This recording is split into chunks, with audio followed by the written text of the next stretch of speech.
Another vlog, another vlog. I'm sort of in a good mood today. I just drank my kombucha.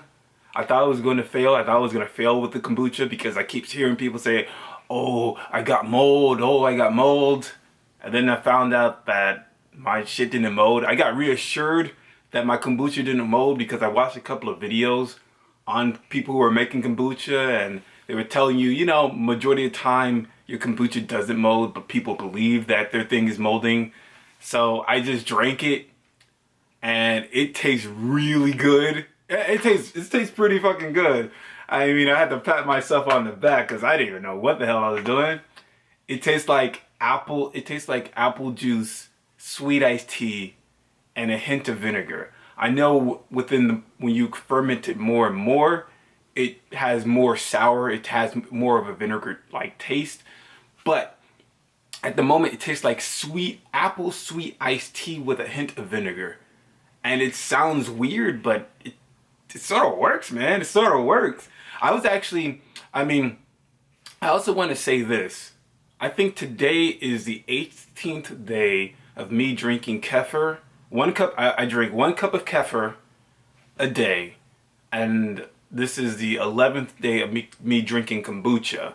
But I'm drinking store-bought kombucha. Should I go and get it? Sure, why not? I'm gonna go get it. Alright, so this is a store-bought kombucha I've been drinking for 11 days now. It only has 48 ounces, so that means it's only 6 cups. So this is half a gallon technically. So every week I go to the grocery store and buy this, and this is like $8.99. So I've been drinking 1 cup of this and then 1 cup of the Kefir Lifeway for 11 days for kombucha and for about 18 days with kefir. And the thing is, I haven't really been out to the public at all. I haven't been out to the public at all, except going to the grocery store, because now I work at home. So it's not like I can just I used to work outside and work around people and work in theaters and work around, kids and shit. And they would be a good indicator if I smell bad or not. But since I'm working at home, I don't know if I do smell. I can say that before I bought kefir, the day I bought kefir 3 weeks ago, when I bought the first 2 bottles of kefir, I remember walking through an aisle where there's a dairy section. I go to Publix. So there's a dairy section on one side of the aisle, and to the left of the aisle, this is where the bread section is, and it also has peanut butters and jellies and shit like that. And there were a couple of people within this aisle, and I was walking into that dairy aisle to go get kefir, and I do recall walking past these 2 black ladies with a kid, and I think I overheard one of them say, "Oh, he stank," or some shit like that. And one of the guys who was working at the bread area was who was stocking the bread places. I can tell he was whenever I passed by him, he would hold his breath or some shit like that. I heard him hold his breath, so that was very interesting. But the following week, I didn't get. Usually the main indicators if I smell bad is someone holds their breath when I walk past them, or they blow out their nose when I walk past them or something like that, or they keep a distance to me. But in the last 2 weeks when I went to the last 2 weeks ago when I went to the grocery store, I didn't see that. So that would have been my 7th day drinking kefir. And then, last week when I went again and I, bought kefir and kombucha, I didn't get that reaction anymore either. But that doesn't really mean anything, because you know how you ever been in an area, or you've been in some type of area, you went to an amusement park, a fair, you went to some place, store, any store, went to some place where you had to stand in front of somebody. And there was this one time you stared in front of somebody and the guy was really musty. You never made any mention of his must, and you didn't really make a big deal about it. You didn't say, "Oh my God," you didn't hold your nose "Oh my God," and make a scene about it. You just acknowledge, this guy's musty. You know what I'm saying? So just because I don't see any visual signs that I smell bad, like somebody's holding their nose or somebody's holding their breath or somebody's like, oh my God, this is so bad. You know what I mean? Doesn't mean I don't smell. So I don't want to like jump the gun and say, oh, it worked. You know what I'm saying? And last Saturday, I was thinking about going to a mall. I was thinking about going to the mall when it's at its busiest and just walk around and make a vlog. I was actually going to make a vlog of me walking around the mall for 30 minutes and then tell you if I saw any reactions. And I was going to do that every 2 weeks to show my progress. Because again, this is like the 18th day where I just drank 1 cup of kefir every day. And it's the 11th day for drinking 1 cup of kombucha.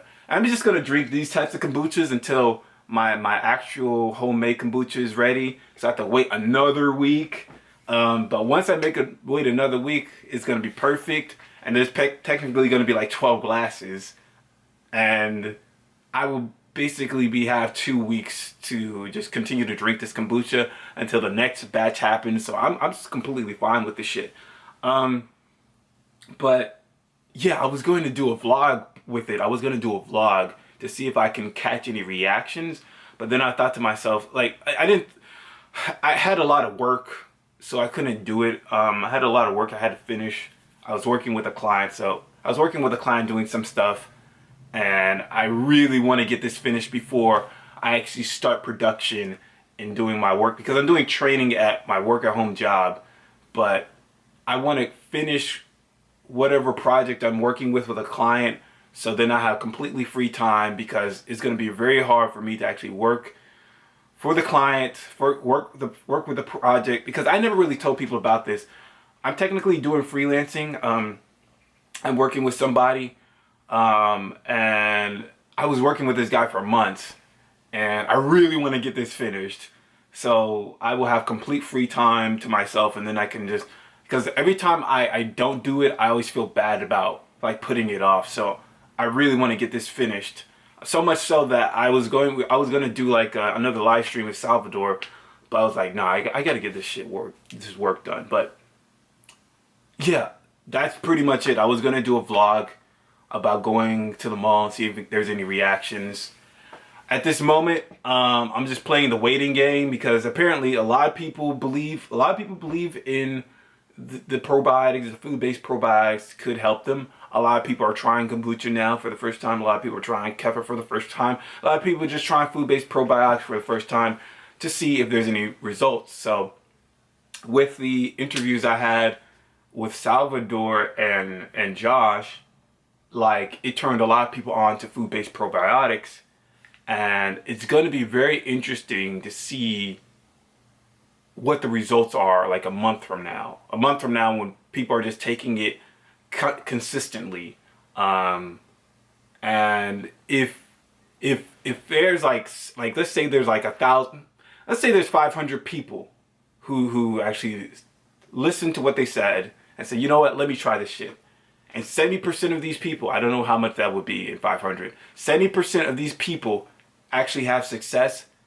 That will be some groundbreaking shit, you know? And I honestly do think there's going to be a percentage of people who do have success just based on my experiences, because like I said, when I took a overwhelming amount of probiotic supplements, I saw results. So now that I've looked in a couple of articles, like I remember reading an article about like one tablespoon of sauerkraut has more probiotics, has more probiotic colonies, more good bacteria than 100 capsules of name brand probiotic, supplements. So hearing that shit, it made me think, okay, I really want to get into this thing. Also, I was gonna make a video about Kimchi Mart. There's like a store that's like 5 to 10 minutes away from me, and it's called Kimchi Mart. And if you don't know what kimchi is like fermented cabbage. It's like some type of Korean fermented dish. It's already 10 minutes. It's like some Korean fermented dish. And since I saw that there was like a Kimchi Mart 5 to 10 minutes away from me, I was gonna make a video about trying to purchase some kimchi and try and get for the first time.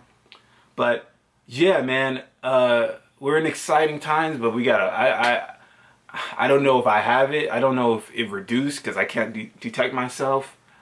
But yeah, I guess we just gotta wait. And the funny thing is, like, some time ago, I got a message or two from people who still want to do an interview, and I'm thinking to myself, like it's sort of like pointless. I think it's sort of pointless to even do interviews now because it's like, I don't know if this is the solution, which we don't know, I guess, and that's why we have to wait to see if we have a large amount of people professing that this works. But if it does work, what's the point of doing interviews? You know what I mean? Like, the point of me, like, even creating the channel, the real honest truth, the point of me when I created the channel was to vent. That's why I have like so many vlogs. I was just venting about how terrible my life is. But then I wanted to do something that was like sort of productive. So I wanted to like include people and get interviews to like document that this thing is real. But now that you have, if this is possibly the solution to all our problems, just repairing our immune system by adding good bacteria with food-based probiotics, what's the point of actually creating more interviews? Now, I still don't know. I have very little PATM interviews, and I don't know if people who have PATM have success with doing food-based probiotics as well. I know, with Josh and Salvador, they're like, oh yeah, with T-Mal, I had T-Mal, or I had T-Mal type 2, I just drank some kombucha, I just did some kefir, and then after some certain amount of time, it went away.